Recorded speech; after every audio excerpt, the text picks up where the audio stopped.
Okay, hey everybody, welcome to the Education of a Weaponized Man podcast, specifically our weekly strategy session. Once again, I have Dustin Dodery, Brad Vanderlight here with me. And tonight, guys, we are going to be talking about false fear. And it's really deep. We're going to have to really hustle because there's lots of layers to this. So I'm looking forward to this. Very powerful conversation.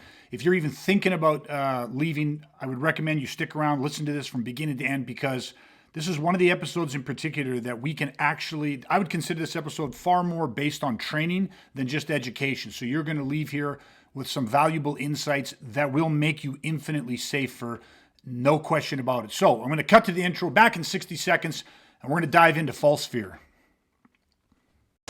Many people understand that they can at any time become the target of a violent criminal assault. These same people know that they have a life, family, and property worth defending. Criminals understand that violence is its own language. Violence is not the sport of competition. Violence is not the art of fighting. Violence is about one thing: destruction. There are those who believe that violence, even in self-defense, is morally wrong. Then there are good people like you who know that defending yourself, family, and others, as well as your property, is not only a personal right, but a duty within a civilized society. Understand, violent assaults are won before they occur. People who learn strategy survive. People who do not will not. For those brave people who believe life is precious and worth defending, welcome to the Education of a Weaponized Man podcast. Okay, we are back, and I said just before we cut to the intro that tonight we are going to dive into false fear. It's a really deep subject matter, but like I said, this, my friends, is an education within weaponizing. This is tangible. The second you not only hear this and intellectually understand, but the second you internalize this information, you're going to be infinitely safer. So let's strap in and get into it. Right away, false fear. Let's break down one of the components in this, fear. I just want real quick, on a visceral response, how big a role does fear play in our lives? How big a role does it play in your lives, and how big a role does it play in everybody's life, do you think? Your perspective on that? I think it's one of the major driving factors of everything that we do. Okay. Why do you say that real quick? I know that's, you can go deep, you can take an hour explaining that, but why would you say that? Well, just with everything that we do, it's either like what we perceive that to be and the meaning that we attach to it. And if it's something that, scares us, it dictates the actions that we want to take, whatever that situation that we are facing. Violence, not violence, a conversation, anything. If we have any sort of fear, anxiety about it, like it dictates how we act. Okay, Dustin. Oh, we can't hear you, buddy.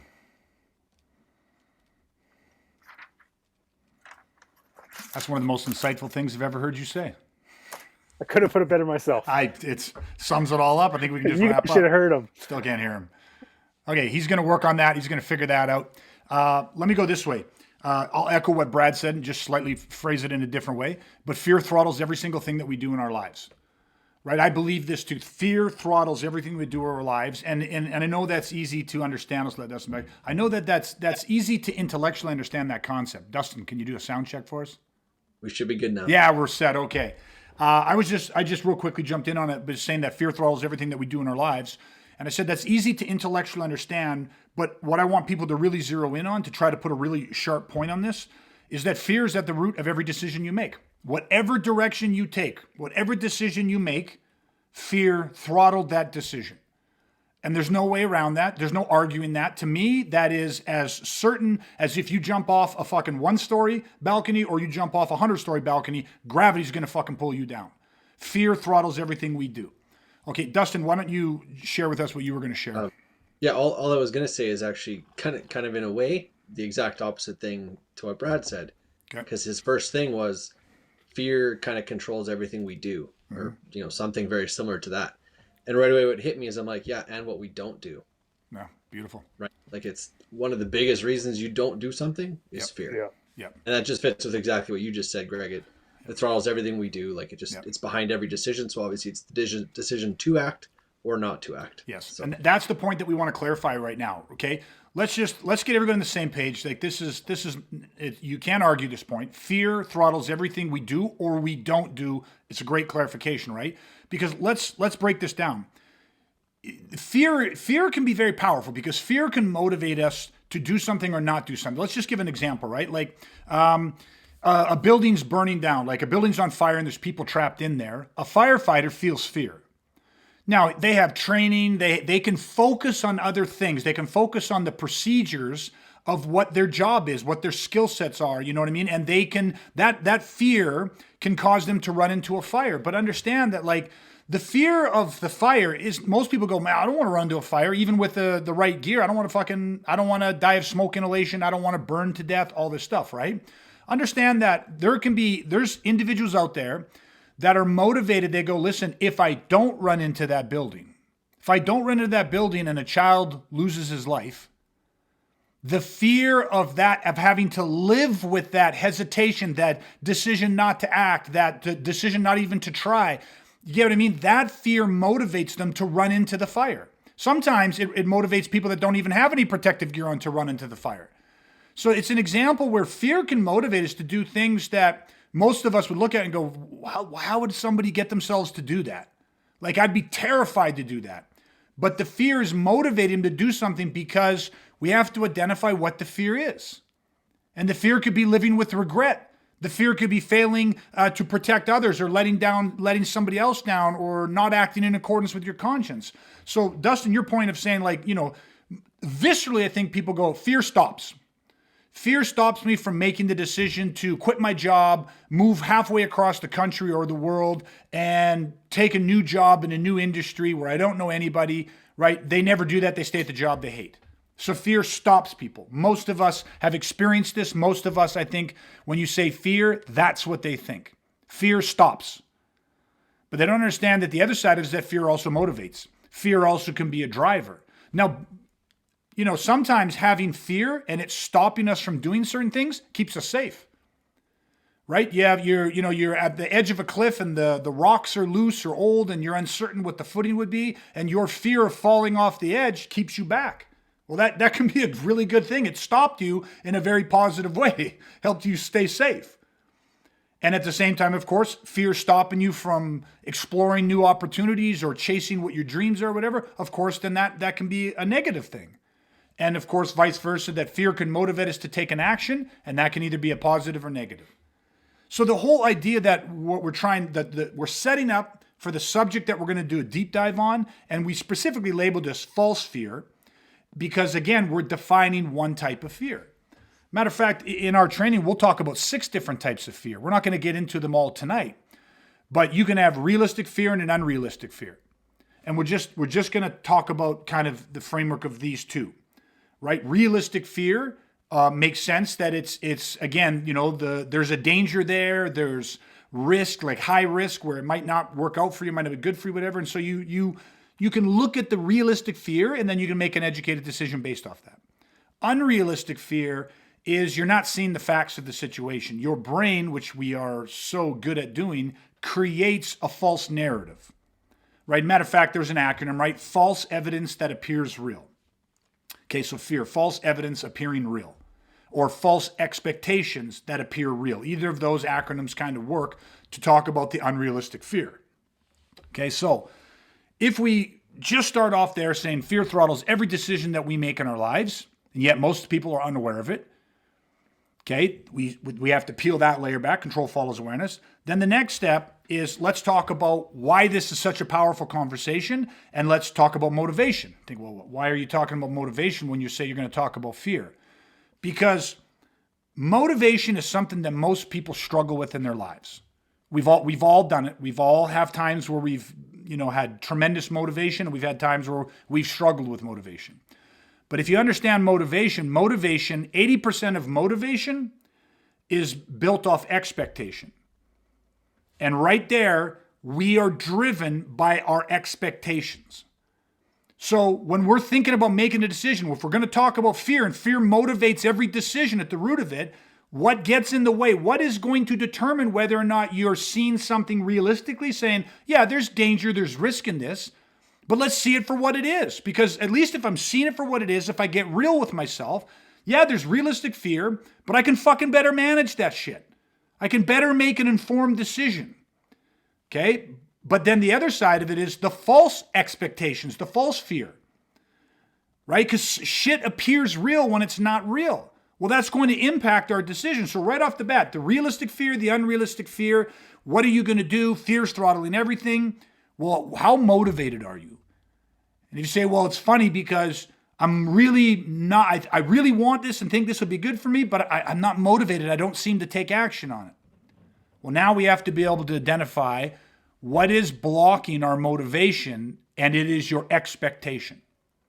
What are you expecting?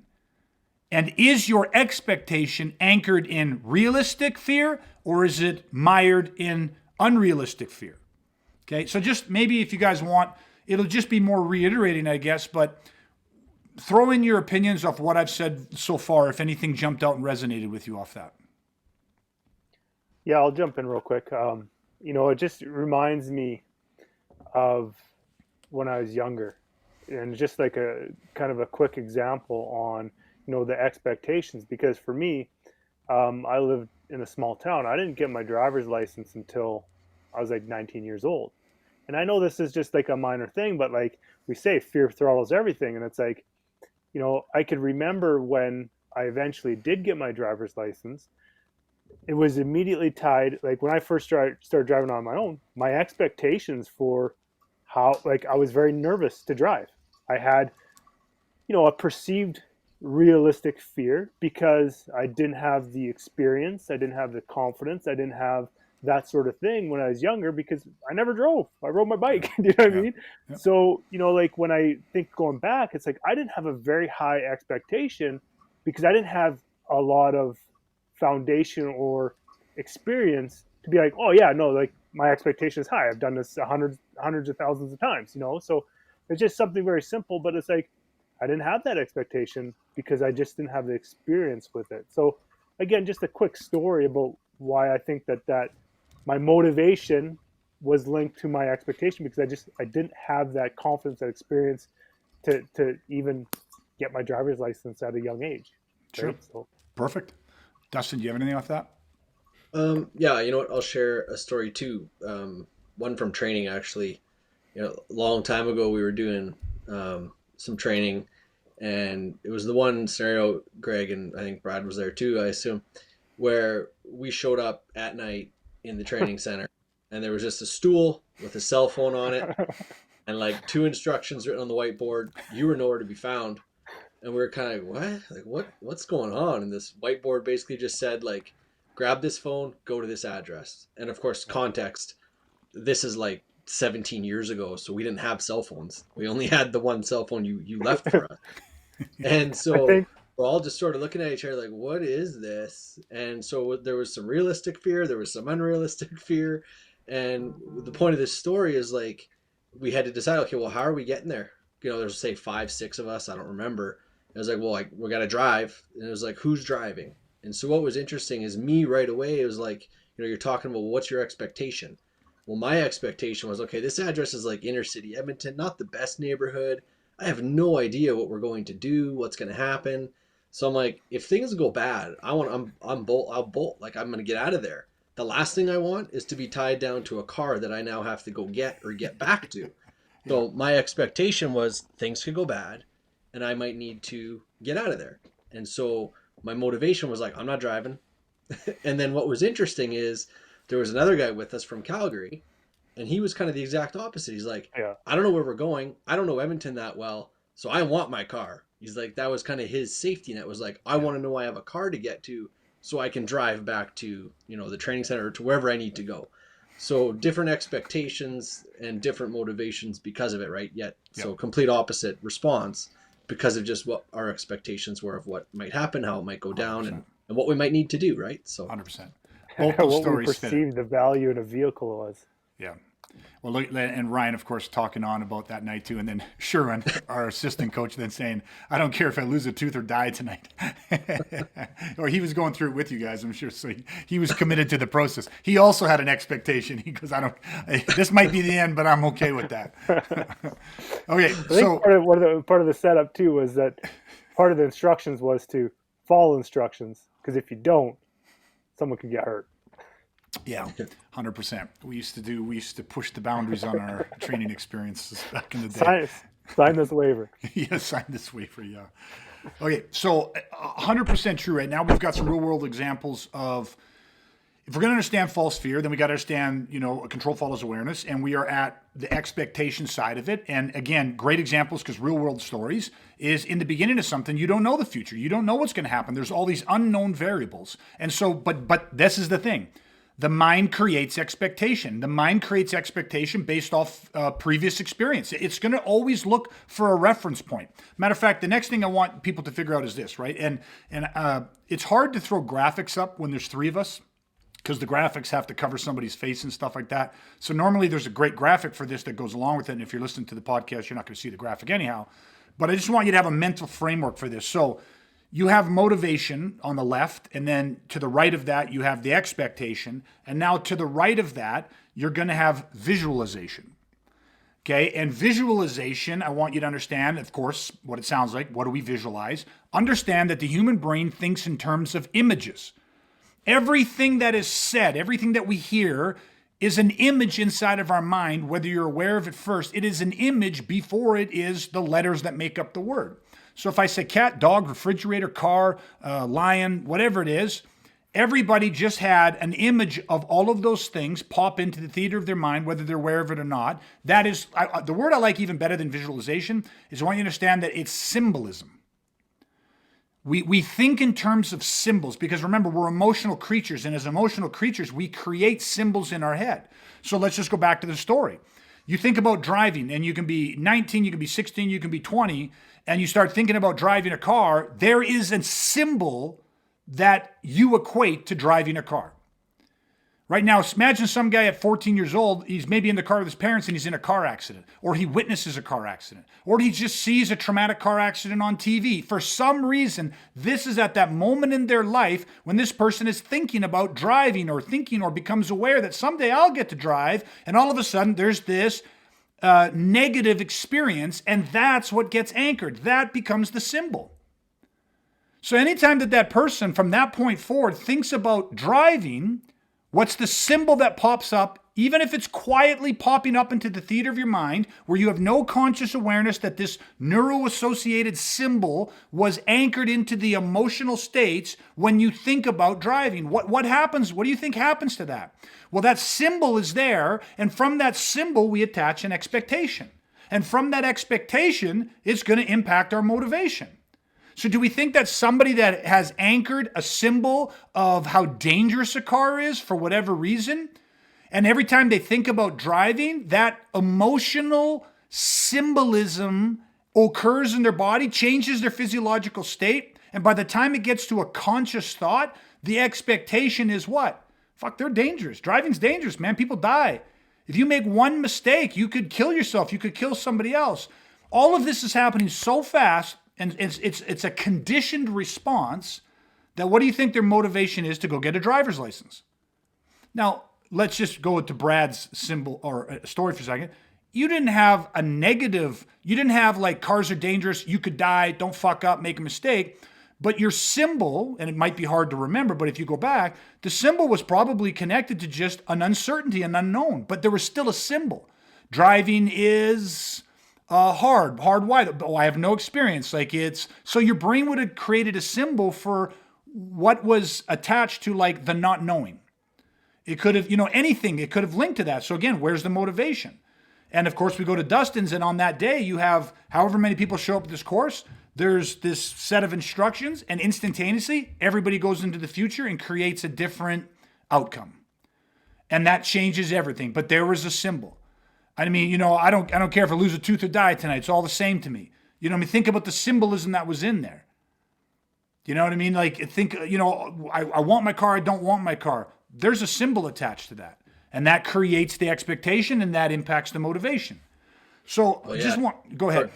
Sorry to interrupt you, but just to connect to this whole thing, it's like, just to make it real clear for people, the idea of me having my car there was like a huge anchor. Yep. Like I would have felt I'd be tied down. I'd anchored to this thing. Like I'm responsible for this thing. I can't leave it. Yep. Whereas for the other guy that was with us, it was like, that's freedom. Freedom. Yeah. Yeah. So for you, it was a trap. Yep. Yeah. Totally. For you, it was a trap. For him, it was freedom. And that's symbolism. And I want people to understand that's not an intellectual thought that formulates first. That's why, like, when you say, oh, to me, it was like an anchor. It's like an albatross. Like, you're describing, even if you're not describing specifically the symbolism that you remember seeing, because you probably don't, you're describing the feeling. But in your brain, the brain created a symbol. And the analogy I always use is like, if any one of us, almost anybody listening to this, went outside at night, looked up, and saw a bat in the sky, right? What would that mean to us? Almost all of us universally would go, fucking Batman. Like, bad guys better watch out. Fucking the Dark Knight's on the like, it's a little bit vigilante, but it means justice. It means, like, if you're a criminal, like, you know what I mean? Because how do we know that? Because the movies and the comic books and the stories, the legend has created the symbolism. I mean, companies do this all the time. They play off human psychology. The golden arches symbolizes what? Well, everybody fucking knows. I don't care what language you speak. You see the golden arches and you know what that means. There's a neuro-association connected to it. I mean, companies have been using the human psychology for marketing for forever, right? And so it's the same process we have to understand, but we're now talking about how it connects to fear. So there's symbolism in these things, and we have to recognize it. And so we're now explaining a process to people. So you got the motivation, you've got the expectation, you've got the visualization. Now that symbol, that visualization, especially with some repeated exposure to it or thought to it, will formulate a belief. A symbol becomes a belief. Now remember, beliefs are like a table with legs on it. You can have a table that has 3 or 4 rickety legs, so it's standing, but it's easily toppled, right? It could have 10 or 12 strong legs. It can withstand a little bit of questioning. It can withstand some uncertainty, and you'll hold true to that belief. But with the right questioning and with the right motivation and the right exposure, those legs will wear and they'll fall off. And then there's a conviction. And that's a solid fucking oak table with hundreds, if not thousands, of legs on it and support beams on it, where, it can withstand an onslaught from non-believers, and you will hold that belief. And a conviction is what motivates people to take action. So we have to understand that when I say that there's this symbolism, this visualization, this symbol, and that symbol formulates a belief, it becomes a belief. Not all of the beliefs have the same strength to them. But even a weak belief, unquestioned, undiscovered, unknown to somebody, motivates their actions. So I just want to make sure that we're all on this. And I don't know if you guys got something to say on the how a symbol becomes a belief, or how what we visualize becomes a belief. Just jump in, and I'm just going to repeat the framework real quick, because it's so important that this is crystal clear in everybody's mind. 80% of motivation comes from your expectation. What you expect, good or bad, comes from the symbol or the visualization that you have connected to whatever it is you're thinking about, or whatever situation you're confronted with. Those symbols, those visualizations become our belief system. And our beliefs determine what we do, because it impacts us emotionally. We're emotional creatures. We make decisions based off emotion, at the root of which is fear.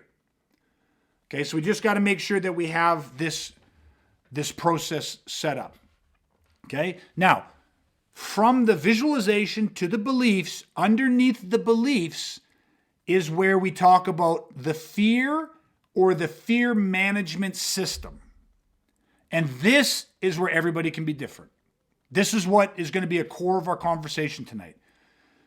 Many people, we all have some sort of fear management system. Is it educated? Is it trained? Is it restrained? Has it been sharpened like a scalpel? Is it tactical? Is it strategical?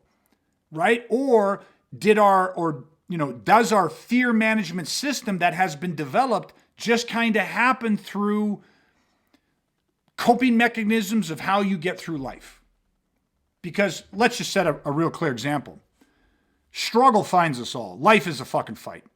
I said, I said it in something I was teaching this week. Life's a fucking bitch of an adversary. Life is one of the toughest fucking adversaries that you'll ever face. Can be far more ruthless and insidious than the worst violent criminal out there. Life it's a tough fucking opponent. Okay? When we get hit in that, we can create a fear management system that does not serve us. This is how people every day turn to drugs, they turn to alcohol, they turn to overeating, they turn to negative relationships, they turn to self-destructive expressionism and different acts that they do. I didn't read the article. Christy just mentioned it to me, and honestly, today was I had enough stress in my life today. Today was a tough day. But she told me a story that I haven't had a chance to research that just about, it was like a straw that could have broke the camel's back, because it's about a story of a 12-year-old boy who used his hoodie in the park to hang himself because of bullying. And it's just, again, we've talked about this in the past, and it's just gut-wrenching. It's so hard to hear about these stories again, not just because the tragic loss of a young life. I mean, clearly it's horrific, the ripple destruction, but the cause of it. Bullying again, interpersonal human aggression, like the reason that we have young kids turning to like the ultimate like horrific act they can do, which is taking their own life, is a reflection of the degree to which we have a solution to this fucking problem. It's a reflection to the degree to which we understand the problem of violence and interpersonal human aggression. Whether that's fucking bullying or whether that's physical attempted murders or mental, emotional, or spiritual, it makes no difference. Human beings are destroyed by violence and, debasing and dehumanizing behavior from other members of our own species. And it's sickening, right? But we have to learn from shit to try to figure this out and weaponize and protect people. This poor boy, and I'll use this because I've used this analogy often when I do this full-out lecture when we talk about false fear. And I say, can you imagine a child that is being bullied at school? Now, let's say they go to school and they've been in school for a month, things have been good, and they go to school, and on one day, this is the first time an act of bullying happens. But it happens where? It happens when? It happens at the end of day or at lunch, and this kid is surrounded by his peers. And he's happy, and he's got some friends, and we all have the social awkwardness. And then all of a sudden, it's an older kid or a direct peer of his in front of his friends, in front of teachers, debases and dehumanizes them, teases them, trips them, pushes them, just debases and dehumanizes them in whatever way. And let's say that lasts for under 60 seconds. Well, we all know that whatever happens to us physically or verbally, whatever the actual act is, that's the easiest thing to get over. It's the mental and emotional trauma that follows it. What happened in that moment to that child? What potentially has happened to that child in that moment of 60 seconds of debasing and dehumanizing in front of his peers? What do you think happened based off what we've talked about tonight?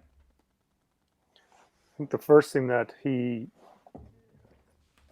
really gets a sense of, well, it's the link of expectation to fear. Right? Yeah, well, what happened? The first thing that happened is what? Does he get a symbolism of it at all? Does he attach a feeling? What's the first system that's hit?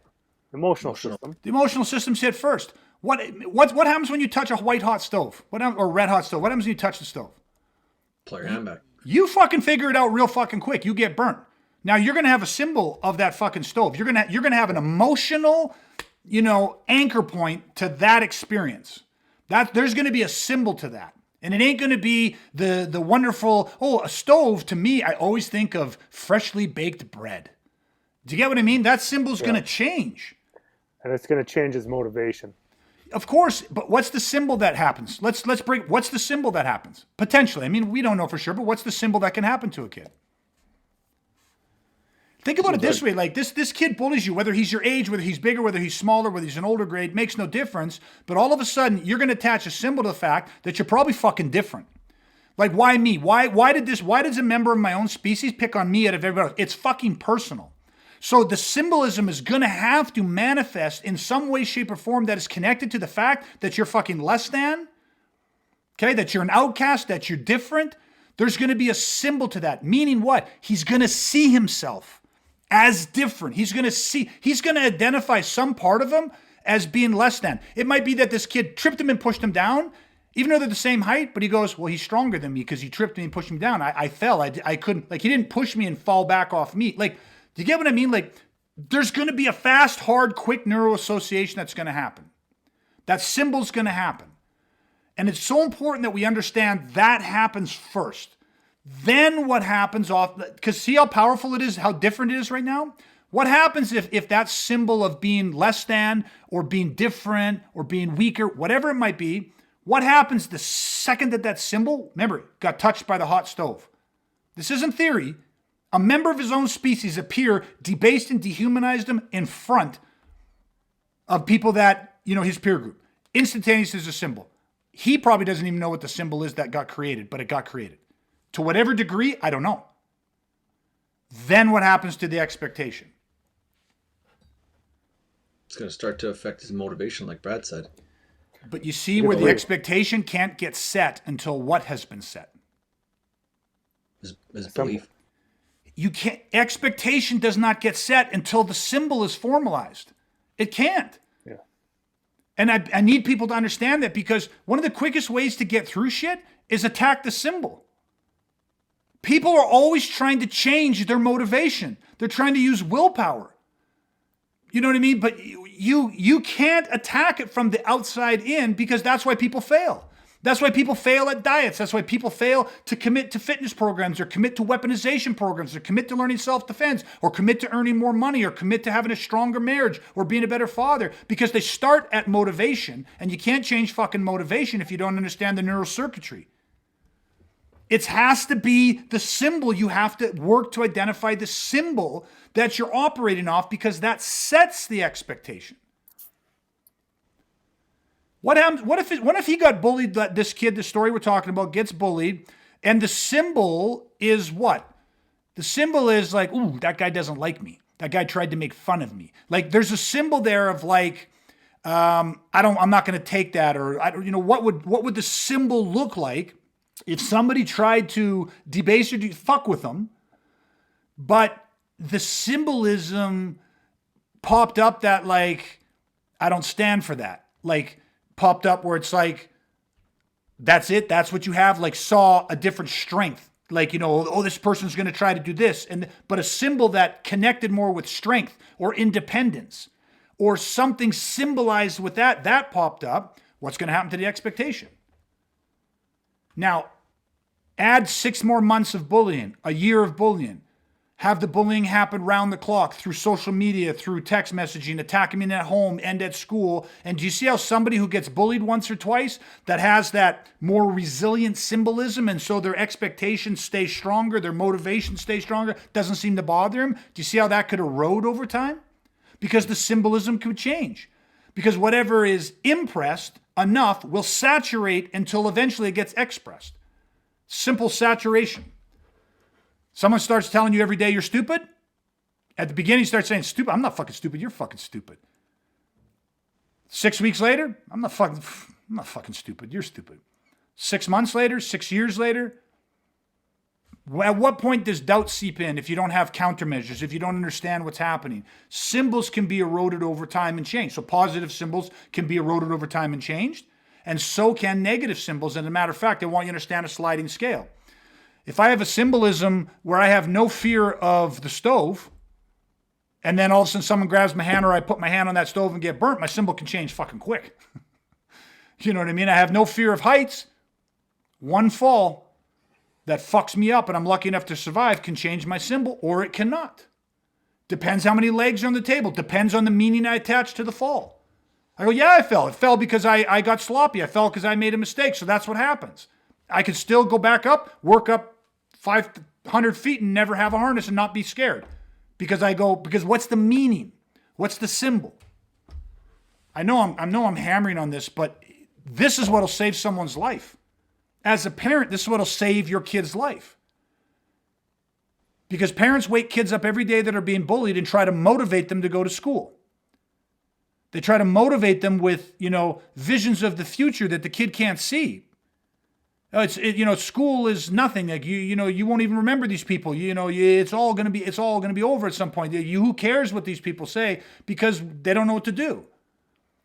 So just ignore them when you go to school, or just this or just that. And it's like the kid's in terror because there's a symbol, and there's this fear there. And now we could also throw this in there. Does the kid have a realistic fear and unrealistic fear? One incident of bullying where the guy does this might be one kid just teasing another kid and didn't mean anything by it, but didn't, just didn't, whatever. So now this kid sees it as like, this person sees me as different. This person fucking hates me. This person's going to bully me. This person's going to do this. And all of them, there's this false expectation and all this false evidence that appears real. And now anytime anybody teases them or says anything to them, that evidence supports the symbolism, which then supports the expectation, which then impacts the motivation. I don't know. Jump in on that a little bit, guys, on whether you agree how hard I'm hitting on the symbolism and if that makes sense or not. Yeah, 100%. Just in like the last thing you said about how, something can happen once and then they can start to have the false evidence. And like the thing that hit me is like how easy it would be for that same kid to be walking down a hallway, see a group of kids together and they're all laughing. What's that symbolize? They could be laughing about something totally unrelated, and a person could be like, yeah, whatever, they're laughing, something's funny. Or they might go, oh, what, they're laughing at me, right? Like you could see a kid in that who's been living through that could very easily mistake laughter, be like, oh, they're laughing at me. Because one of them happened to look over. Purely coincidental. But you could totally see how they right away could think, and it's not wrong that they think that way. You can see how it could happen, but that's where that false evidence can just continue to build and continue to build. And it's going to make that symbol just that much more powerful, right? We said this last podcast last week, we said this, but just because you just hit it again, the brain never fucking struggles to find false evidence to support our worries. Or I should just say to find evidence to support our worries. It never struggles. Your example was right on the head with that. You feel like everybody's looking at you because there's a symbol, something's told you you're fucking different. Mm-hmm. Kids can formulate their own symbols. I can get up in the morning and dress a certain way, look in the mirror, and be like, I fucking love this. I can walk outside and I just look and go, every other person in my neighborhood, every other person in my school, every other person on the bus dresses different than I do. They don't cut their hair the same way. They don't wear the same clothes that I wear. They don't wear them in the same way that I wear them. And I can create a symbol off that. I'm going to attach a meaning to that. Positive or negative, I'm going to attach it. For some people, that sense of uniqueness creates a powerful symbol for them. And that galvanizes their expectations and motivations and leads them to becoming more of their authentic self in this world. It's such a powerful thing. Or it can go the exact opposite fucking way. Yeah, and I think that's the important thing with symbols is that people realize symbols are not universal.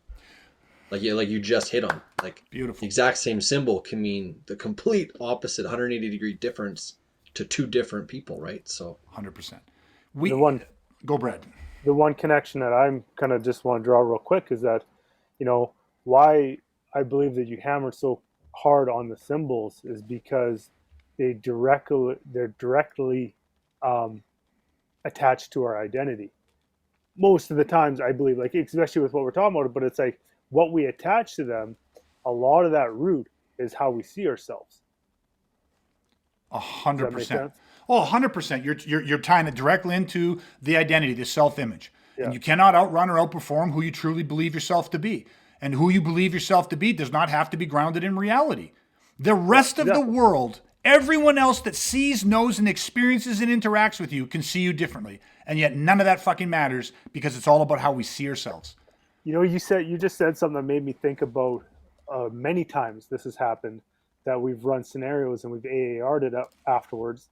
And the person going through that event and the scenario, they see it way differently than we did, and because of their perception, they're like, oh, like this wasn't good and this wasn't good and this wasn't good. And it's like, do you understand? Like, did you just watch the same fucking thing that we just watched? Because like the shit that you just said, none of that stuff was true. You actually did this. You did that. You did this. Like everything that you said that you didn't do and you like that sucked. It was like, no, that was good. Like it's like I just watched the same thing that you watched, but from your symbol and your perception of that symbol and the meaning that you're attaching to it is different than mine as a coach, seeing it from an educated eye. Like it's just so 100%. And you know what the thing is? It's fucking effortless. It's effortless for people to do that. 100%. 100%. Yeah, I think kind of what, like, based on what Brad's saying, just hit me like that Tony Robbins thing of like, what are you going to focus on and what does it mean to you? And that fits into my example too of the kids laughing. It's like, what are you actually focusing on? And then how are you interpreting that? What does it mean to you? It doesn't need to be true. Yeah. It doesn't matter. If that's the meaning you attach to it, that's just going to put more legs under the table of your belief, good or bad. Yes. Right? Yes. You see how the conversation, the second you start having an understanding of this stuff, you start automatically talking within the context of a fear management system. Because right away, what just happened? Organically, the conversation goes to, well, what are you going to focus on and what's the meaning you're going to attach to it? Like you're actually already starting to talk about what are some of the counter strategies to interrupting the neural circuitry of false fear. Right? Or just any fear and making sure that you're not dealing in false fear. But it's like, before we fully get to this, let's, again, we have motivation. To the right of that is expectation. To the right of that is visualization or the symbolism that's created. Underneath that, those symbols create beliefs, varying strength of belief.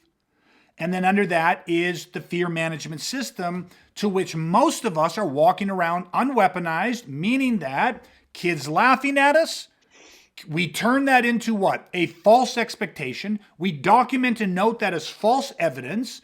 Why? Because at some point, we have all had an experience where somebody fucking laughed at us. Somebody made fun of us. We've all had an experience where we embarrassed ourselves. We walked out and, our fly was open for, walking around like, oh, fuck, we've all tripped or done something. It does not take much for most of us to see somebody laughing and they happen to glance our direction and go, fucking laughing at me. Like it just doesn't take, and that's just one analogy. It can be a million things. We can be talking to somebody, we can be in a meeting, we can be feeling infinitely confident. And then a comment's made or a glare or a roll of the lip, and we go from confident to introverted, to second questioning, to uncertainty because we think they think we're stupid. Something's happened. There's a symbol that we have recognized that goes, oh, they think I'm stupid. And that can either make somebody mad and they get more adamant about their position, but they shut down, so now they're not open to constructive criticism, or they completely shut down and go, oh, and they lose all self-confidence. I mean, I'm just trying to throw out analogies, and the reality is it's pretty easy to throw it with just analogy after analogy after analogy. We operate and live off fucking symbols. It's no different. If I said right now, I want everyone to think of the smartest person they know, or what you did, when you meet someone new for the first time, you walk through, pick out 5 people that you believe are smart. What do you think people, how are you going to do that? If I just said, go to a mall and I said, you got 30 seconds, grab 5 people that you think are smart. Do you know how you're going to pick them out? Well, you're not going to give them a test. You're not going to test their IQ. You're not going to ask to see their transcript from university or high school, whatever that. You're not going to have enough time to ask them, a series of questions to determine whether or not, what type of smarts they have and if they are smart. You're going to use symbolism. This guy's dressed a certain way. That guy has glasses. This person has a certain build. This person has that. Most people won't run up to a steroided out gym rat with no fucking neck and veins popping out and big biceps. They won't run up to that guy. Why? Because society has told us that people like that are dumb jocks. They're gym rats. They're not smart people. Yet that guy could be one of the smartest, most intelligent people you've ever met. So again, it's the power of understanding that we're operating off symbols here, and that's surface stuff, but understand that it happens on a deeper level as well. So what is the fear? If there is no management system in place, then it's just false expectation or false evidence, and then you have to think about what your narrative is. Because it's built in expectation. You're going to have the expectations going to impact your motivation. You're going to have your symbols. You're going to formulate a belief. And then your brain is going to actively set about. Your subconscious is going to actively turn the filter on, the reticular activator in your brain that determines what you filter and what you don't, what gets pulled into awareness. And it is going to search and find fucking evidence to support your belief and to support your symbolism, to support your expectation, and to justify why you have no motivation in that area to do it. And you can go against it for a short period of time with fucking sheer willpower, but it won't work. The results will never stick because the neurocircuitry is wired for a different outcome. And the duress path will click on and you will ultimately end up in some sort of struggle, stress, anxiety, fear, worry that will impact ultimately your action. Right? So the first thing we're going to put into place then is a fear management system. So what is one of the first things that we need to put in to constitute a fear management system? Well, one of the first things that we'd put in is an inner control box. One of the most important things to put in is an inner control box. And what's an inner control box? It is a system for regulating the human response. Just recap for everybody what the three systems are that are impacted and what from first to third. I don't care who wants to do it. Somebody do that for me. Emotional, psychological, physical. The emotional system's impacted first. We feel it. That feeling becomes a thought. That thought and feeling combine to affect our physical actions. Okay? So why would I say, and you can agree or disagree, why would I say that the first thing we want to do is start to regulate the human response? It's because if we don't have an inner control box, then we are just going to react to whatever situation is in front of us. It's just gonna happen to us, and we're not going to be able to regulate. We're not going to be able to control our response to it, and we're unweaponized in that field. So it's like, okay, well that happened, and I don't know how to process that, or I turn to whatever way I think that I should process that. But again, in that moment, you're nothing but I think of just being on the brunt end, receiving end of whatever situation you're facing. Okay. If we break down our little diagram or framework that we're putting out, motivation to the right of that, expectation to the right of that, visualization of symbols, just underneath that, those visualization and those symbols we have become beliefs. Well, I went from belief into the fear management system or lack thereof, but back up 1 second. From belief, under belief, before the fear management system, you put another block in there, another piece, and that is the neuro-associated response. That means that a belief from the symbols, from the experiences and the expectations, all things are connected in it, we have a neurophysiological response to that. Okay, and I want you to, and that's why I had you repeat what are the systems that are, we feel it first. This is called the stress response. This is called the fight or flight response. Everybody's heard of fight, flight. Everyone's heard of stress response, but most people don't understand where it falls and how it impacts everything else. But think about this. Every experience we have, whether that experience happens to us in the physical plane, so we literally experience it, whether it happens to us on the emotional plane, we feel it. Like it's happening to us and we're feeling it. And what do I mean by that? Bullying, somebody punches you right in the fucking mouth and says, you're fucking ugly, and punches you in the mouth. It's happening on a couple levels, right? You're going to feel the hatefulness of that first, but you're also going to experience the pain of that. Like it's happening on different levels. Somebody just berates you, verbally berates you. You're feeling that on an emotional level. You're still going to feel it in the physical body. You're going to feel the fear. You're going to feel all the different stuff going on. But I just want people to understand that there is, within any experience, we are recording that in every cell of our body is recording that moment, that transaction, that experience. It is pulling it in, all the information, the feelings, the heart rate, the state, the cognitive function, all of the different, physiological changes that are going on through our body, the thoughts that we're having, the self-talk that's occurring. and our body is recording all of that information. So it gets into it hits us on a cellular level. So if we're going to develop a fear management system, when we have a negative expectation or when we're feeling fear, we have to know the symbolism. We have to understand that it's formulating some beliefs within us. We have to understand how that's what our expectation is, and that's going to impact motivation. But one of the first things you have to do is recognize your body's already out ahead of your brain. Your body is causing you to feel it. Your body is causing you to live the self-doubt, to feel the fear, to feel the apprehension, to whatever it happens to be. Which is, again, very important to understand. This is why you'll have somebody will jump into or fall into a well or a hole or a stream and they're drowning. And somebody standing on the edge sees that, feels the fear, the excitement, the adrenaline of this. They fucking jump in to save that person, but they can't swim either. Then the next guy goes, motherfucker, and they jump in. And now you've had 6 people drowning, 5 drowned to save the 1.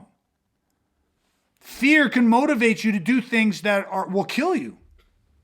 Yet we think about it and go, what a heroic action that they took. And in a lot of ways, yes, but it didn't help save the person. Matter of fact, it caused more death and destruction. Because why? Lack of fear management system, and because the body got ahead of any brain, any plan, any strategy, any thinking, any cognitive, all that. It just bypassed it all with this intense physiological reaction. So the neuro-association has to be controlled. So when it comes to the case of that kid and the bullying experience, one of the first things I'd want to do is we'd want to teach them how to say, listen, before we can even break down the symbolism, before we can change the expectation, before we can worry about it as a belief and all this other stuff, we're going to deal with this on a neurophysiological level. Think in your mind for a second, go back in that day and take me through your day and start imaging in the theater of your mind your day before this event happened and what you felt, and describe it. And they're going to feel that. They're going to go back, they're going to remember, they're going to feel it. They were happy, they were confident, they were this, and then start approaching that moment. Now remember, you can see the moment coming. You're not in the moment, you can see it coming. And at a certain point, when you're seeing that coming, you're 3 minutes away from it happening now, you're 60 seconds away from it happening now, I want you, regardless of how far away the event is in your mind, the second you feel a shift happening in your body, because that kid sitting in the quiet of their bedroom with their loving parent, safe, surrounded with support and love, will begin to physiologically experience what they felt at school, and you stop them at that moment, no matter how far. The second they start to feel anything, because guess what that is? What's happening? They're starting to experience the power of expectation. It hasn't happened yet. Even in theater matter, it hasn't happened yet, but they're expecting it. Go watch a horror movie where you jump every single time. Scares the fucking shit out of you. And before, I guarantee 30, 60 seconds before it gets there, the scenes leading up to it, that stimulus of going, oh, this is when the guy goes in the house. Oh, fuck. And people start freaking out. Oh, shit. What are you fucking freaking out? It's coming. Because symbolism. And you start going, oh my God, the lights were off. This was up. You get how, what was the smell in the room 30 seconds, 60 seconds before this happened? What was the lighting? What was the time of day? What was the shadows? What were you wearing? Our sensory faculties are constantly pulling in all this information before the event ever happened. And intuition and stuff, we have feelings, but we're probably ignoring them. We didn't see these kids coming. We didn't whatever. Maybe we heard the tone of their voice, the way they laughed, the tone of it, the tonality of it, the expression on their face. All of that has been recorded. And when you take them back through that, the second they start to feel the physiological changes, they are living the expectation, they're experiencing the triggers, and you got to stop and you got to delink the memory from the emotion. You've got to break the neuro-associated condition. How do you do this? Say, listen, you're safe. I want you to breathe. And you start getting them to do breathing exercises, because breathing is the number one or the quickest way to link the somatic part of our nervous system, right? Like the part that we can't control, and bring it over to the somatic side. So the autogenic side and bring it over to the somatic side. We breathe where all of a sudden you feel yourself, your heart rate coming under control, regulating your, your blood pressure, your heart rate, your breathing. Yes, I got it. Okay, now back up. Back up and let's move forward again. And we're going to come to that same spot. And when you feel the same triggers, you're going to stop, you're going to breathe. You're going to regulate and take control of your physiology. That's taking control of the state of the symbol and the belief. But you're doing it from a physiological position first, and neurological. Does that make sense? So we have to put in all of the different techniques. Breathing techniques would be one of my number one things to do, is the breathing techniques. And then from the breathing techniques, you roll through the movie quicker, blah, blah, blah. You keep working it till eventually they can be in the event, they can be there in the event, but they have complete control over their physiology and they're delinking the memory from emotion. They have a control over that. Then where would we go from here? From here, we'd start to work on a simple concept of like getting people to recognize that in these moments, when these feelings or negative things are happening or about to happen, or we feel any indication that they might happen, we're experiencing triggers or whatever, we have to recognize that we get to either choose to be threatened by these things or be challenged by these things. And the second I say this, what am I creating an opportunity to do? If I said to you, Dustin, or I said to you, Brad, and you went through an experience and I said, okay, listen, we're doing the breathing. We're learning to take control over the physiology, de-link the memory from emotion. We're doing all this type of stuff. But I said, I want you to understand something. I don't care how small a trigger. I don't care if you're just alone and you're thinking about this, or if you're out and you go back to work or school, whatever, and the people that did this aren't even there. You're safe. But the smell of the hallway, the smell of the office, the reflection, the phone ringing, whatever triggers you, in that moment, I want you to focus, control, start your breathing, start your inner control box. But what I want you to do is I want you to recognize that you can either be threatened by this or you can be challenged by this. What am I creating? What opportunity am I creating in that moment by saying that? Creating a different path. Okay. Creating a different path for someone to take. You're creating an opportunity to not to kind of break your current expectations and visualizations and motivations as symbols of what that actual situation might be. Okay. See, all of that I think is 100% true and it's great, but that's a lot of fucking work. Like, oh, I'm going to change. You're going to change your expectation. You're going to change your motivation. You're going to change your symbolism. We're going to change your beliefs. We're going to change the Neuro-Association. We're going to do all that. We're going to change it about that situation. The way I would do it, the way I think of it, is I can't take back what's happened to you. And I'm going to show you right away the number one thing is we're going to take control of the fucking human weapon system. We're going to take control of you because that's the only thing you can control in this world. These people might do this. We're going to take other actions to make sure you're fucking safe. Whatever that is, we're going to take those actions to make sure you're safe. You're not alone in this shit. But in this moment, whenever you have a trigger, whenever you have a doubt, whenever you feel anything happening, I want you to understand something. You can there's a dial within you guys. You can turn that to being threatened by it. And if you choose that way, it will take over you. It will control you. Or you can be challenged by it. What I'm doing in this moment is I'm creating an opportunity for you to adopt a brand new fucking symbol. I'm asking you who you are. Do you have the strength? Are you resilient? Because we all get hit in life. Like, are you threatened or are you challenged? And see, what happens is this forces people to conjure up a self-image of who they are. And some people might be like, I'm threatened. I'm terrified of this. I don't have it. I'm weak. I'm whatever. Then we've got to create something for them, a symbol that they can focus in. Do you think that before I can solve the problem, what I need to do is start changing your self-image of yourself? You know what I mean? This is where you turn around and say, come with me. And the person's like, what are you talking about? Come with me. And you take them out. And you know what I'd do? I'd take them fucking skydiving. I would take them and do something where I'm like, you take them up, they do this, I can't do that, I can't do this. And you get up there and they jump out of a fucking plane and they land. And what did you do in that moment? What did you do when you gave them an experience not associated with anything else? You can put gloves on them. You can put sticks on them. You can get on the ground and you can roll with them and you can punch with them and you can teach them the arm bar. You can do all this. You can do so many different things You can teach them how to hunt, you can track, you can do whatever it is, but I would do something to give them an experience, something preferably they can have experience and feel the success. When their feet touch the ground, let's say in the skydiving, what happens? You fucking jumped out of a plane. Like where and did you feel fear? Fuck yeah, I felt the fear. But we either could have been threatened by that or we could be challenged by that. And what we did is we took control of that dial, we changed it to challenge, and what we did is we started to explore. We went to ground school first. We found people that knew what they were doing, and we said, I don't know what I'm doing, I'm terrified. I would never do this on my own. And they said, don't fucking worry about it. I'm going to show you, you're going to come to a ground school. And they sat there and they worked with you. And they taught you how to do this and said, this is what's going to happen, and understand the equipment, understand how you're going to be safe, and blah, blah, blah, blah, blah. And all of a sudden you go and you jump out of this plane. The second your feet hit the ground, what do you know about yourself? What new belief, what new symbol is there for you? See, what we did is what? Interrupt the fucking pattern. Why? You know how hard it is to fix a pattern that's been broken, or fix a symbolism that you're fixated on, that is broken, that is negative to you, without having some sort of counter force? Like, interrupt the loop.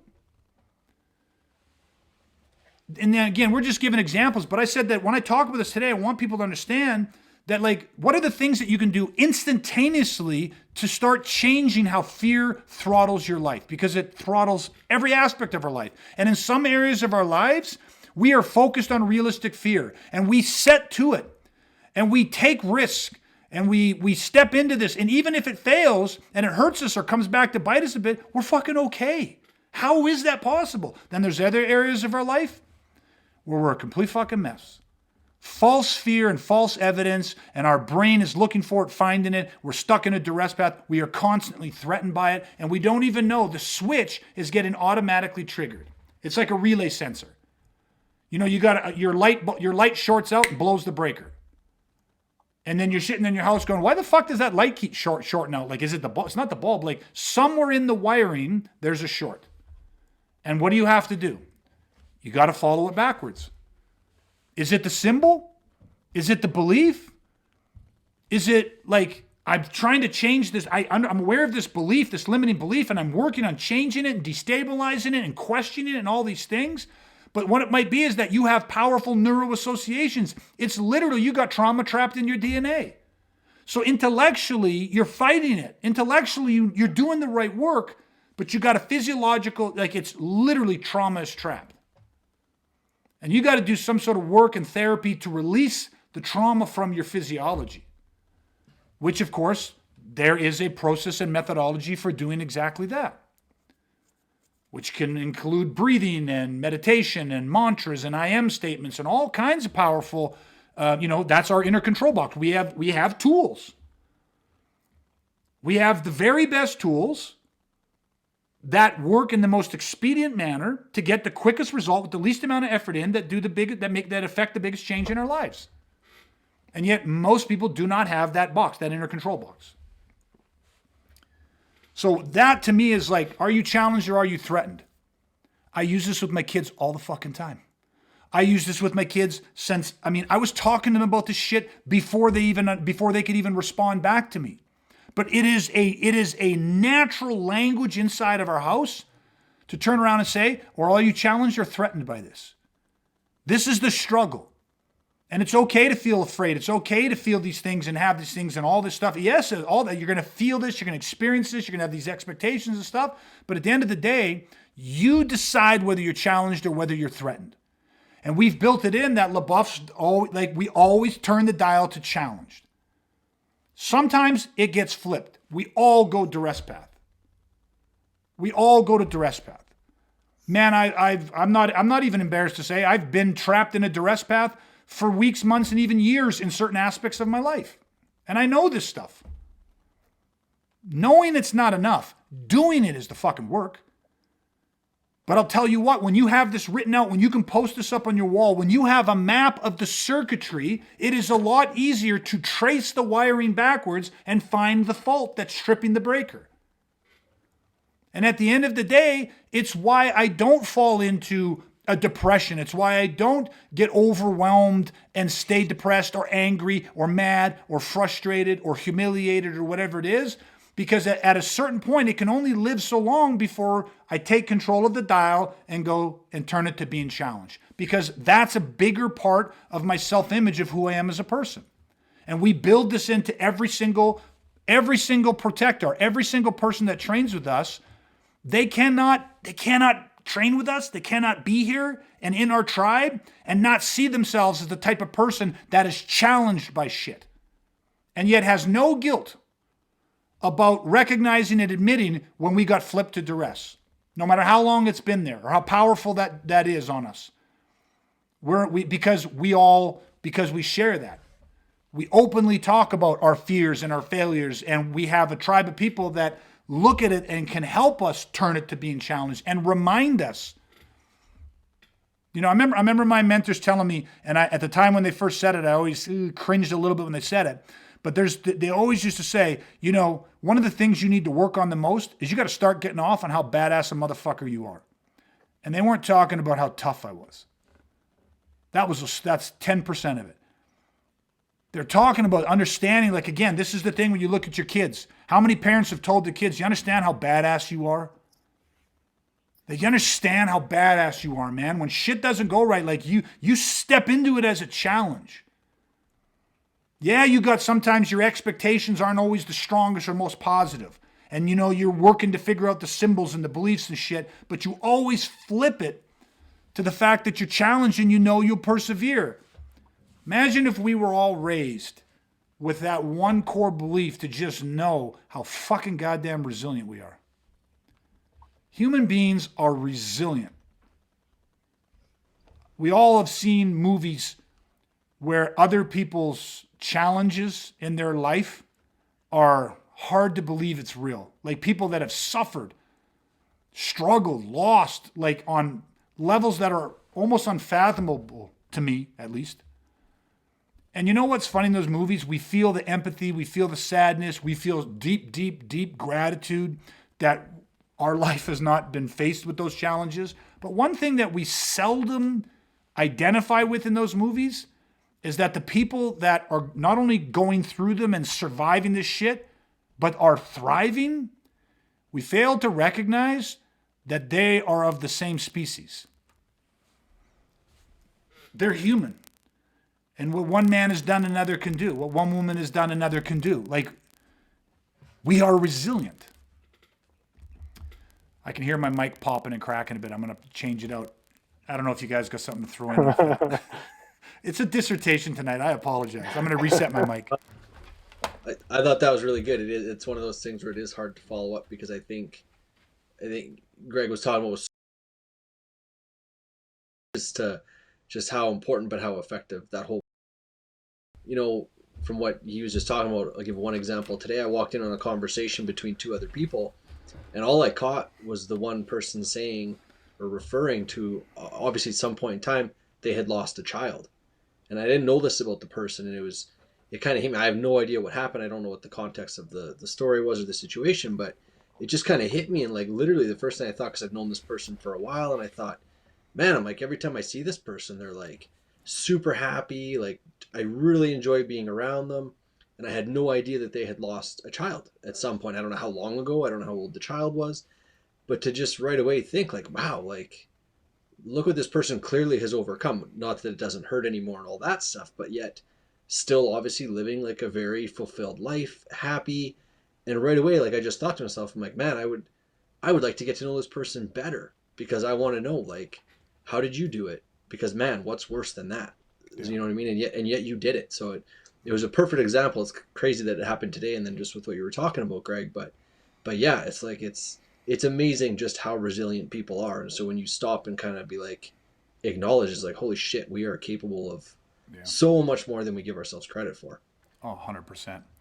And I think it comes again to this power of like threatened or challenged. What type of person are you? And if we build that self-image in, that can block or at least be called upon when the negative symbolism roots itself in our lives, right? Because at the end of it, it just gives you that, you make a decision. And like, we're already going to run out of time. So next week, we're probably going to continue with this and go a little bit deeper into the fear management system. So today was really focused on the false fear, and I wanted people to understand the neurocircuitry of this. And next week we'll go into the fear management. But the first building block of that, so I'll set it up tonight right now, is something that what they call GAR, but a goal, action, result. And are you going to be threatened or are you going to be challenged by this? Just think about how powerful that is. Like, what's the symbolism that you have of who you are? And you say, I'm going to be challenged by this, not threatened by this. And I love that it's challenged. Not like, I'm not going to let this bother me. It's not laced with denial and it's based in reality. I'm going to be challenged by this. Goal, action, result. What goal did you just automatically set when you said, I'm going to be challenged by this? The goal is, when you face a challenge, I will overcome. It's implicitly connected. So the goal, I'm going to fucking overcome this. The action, well, it just depends on what it is. But what's the result? To get past this, to become stronger through this, to be happy, to be fulfilled, to not let this change my perception of the world, to not let this change my perception of people, whatever it happens to be. But the second you go, I choose to be challenged because that is who I am, your character, your very fucking nature then demands the goal and the result. Then the action is the only thing you got to figure out. And that's just developing the plan, which we can talk more about how we move through these next week. But I think that maybe just, it's a good way to end it, just talking about the power, because that was kind of what I tried to build us to, was that reveal of like, are you threatened or are you challenged? It is a switch, and it is a switch that we get to flip. And if you decide, if you don't flip it, it will choose for you. And it will almost always flip to the default. It'll go to the duress path. That's typically the default for most of us. Again, in some areas of our life, right? In some areas we crush it and it always goes to challenge, and other areas, but maybe that's for a lot of people going, I don't know why in one area I'm always challenged by it and I always attack it, and in other areas, symbolism. And then just, I feel like we got talking a little bit about how this applies to kids and the bullying, and a reference to 12-year-old boy committing suicide stuff. And I'll just try to tie up a thought on that, but it's hard, right? And I just want to relate it to more like the aggression continuum. The trigger phase is at the bottom, the escalation phase, and the top of it is the crisis phase.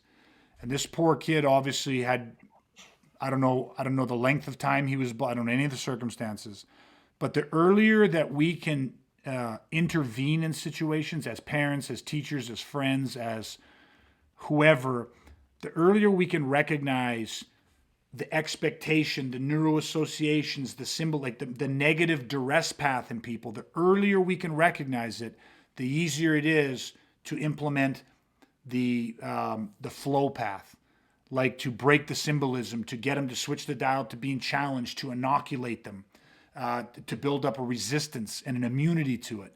Again, it doesn't mean it doesn't, impact us still, and but we can become resilient, right? We can put the mental and emotional and even a certain amount of physical body armor into that individual, and it just changes their life and changes the actions they take.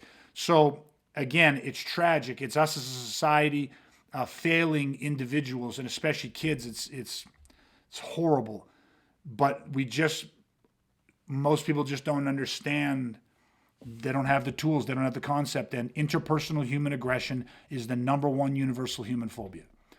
98% of the world's population is utterly destroyed, physically, mentally, or emotionally destroyed, when they are exposed to interpersonal aggression by another member of our species. When we're debased and dehumanized, it's toxic, corrosive, and septic to us as human beings. We're the most social creatures.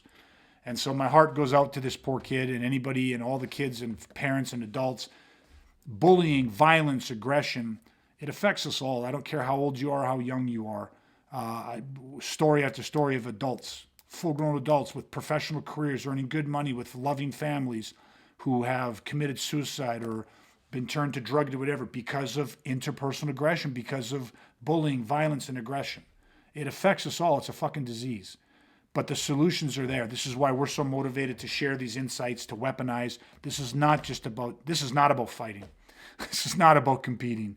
This is about learning to weaponize our minds and our bodies and be able to protect ourselves from violent criminal assault, as well as the fear, the fluke of life, the fear, uncertainty, the chaos, and the erraticness. It's a tough go. So I don't know. For me, I'll wrap up there, guys. Anything you want to throw in on this one? No, I think you wrapped it so well. I don't want to take away from that. I think that was perfectly said. Okay.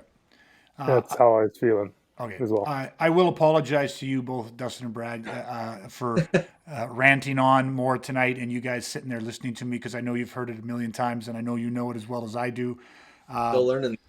Yeah, well, I mean, even me saying it was a refresher for me. It's like we're not, we all have to hear this and say this, and the points that you made and the stories that you shared were salient and powerful. And I hope that anybody watching this gets something out of this. This is just scratching the surface of this type of conversation. Next week, we'll deep dive even deeper. But please, if you hear this, watch this, not only make sure that you subscribe, rate us so that we can reach more people, but share this with people that you think might need to hear this, because it can literally, this conversation, this topic can change someone's life. So, and it doesn't end, because like, as much as me and Dustin have heard this information and worked through this information on our journeys, it's like the one thing that for me, it was very easy to get lost tonight. Mm-hmm. And what I mean by that is like, just having the conversation, listening to what you were saying, you almost forget that like we're here to talk. Do you know what I mean? Because it was like, it was so focused where it's like you just got caught up in what is being said, because it is so relevant, so powerful. And even knowing that you hear it, it's just like you just get sucked in, and it's such powerful information to hear time and time again. Yeah, so, every time I've ever done this, and I agree 100% with what you said. Yeah. I never feel like I'm teaching this. I feel like I'm preaching this, and I feel like I'm preaching it to myself more than anybody else, because again, we're all human. We all struggle with this, and it's like having to shout at yourself a reminder to make sure that you grab that dial and change it to challenged, because we all get flipped at the rest. So that's why I think it's such a powerful conversation, and it's such an emotional conversation for all of us, because we all live this. And, it's like we got to all be talking about it and keep talking about it and reinforcing it so that none of us forget and spend too much time in the duress path. So, all right, that's it, everybody. Thank you guys so much for tuning in, for liking, commenting. We appreciate you guys. And remember, we will check us out anywhere you can get your podcasts, on Apple and stuff, Education of a Weaponized Man. And we will be back next Thursday again, 7:30 p.m. We do this live on Facebook as well. It'll be posted tonight or Thursday night on Apple Podcasts and so on and so forth. So we love it, everybody. Thank you so much. Appreciate you. Stay safe. Stay weaponized. We will chat again soon, everybody.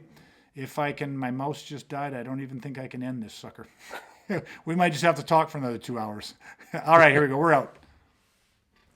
Hey, thanks so much for listening. And listen, if you found this content valuable, here's 3 different ways that I can help you weaponize for free. First, grab a free copy of my ebook, The Education of a Weaponized Man. To get your free copy today, head to ebook.awakentheprotectar.ca. Number 2, you can take a free workshop where you will discover the 10 insights violent criminals don't want you to know. To take this workshop, head to workshop.awakentheprotectar.ca. The third way is to head to my website and check out all of my freeline programs that cover everything from mindset to strategies. To check us out, go to awakentheprotectar.ca. And finally, leave a 5-star review so that we can reach more good people like you who are ready to weaponize and rise regardless.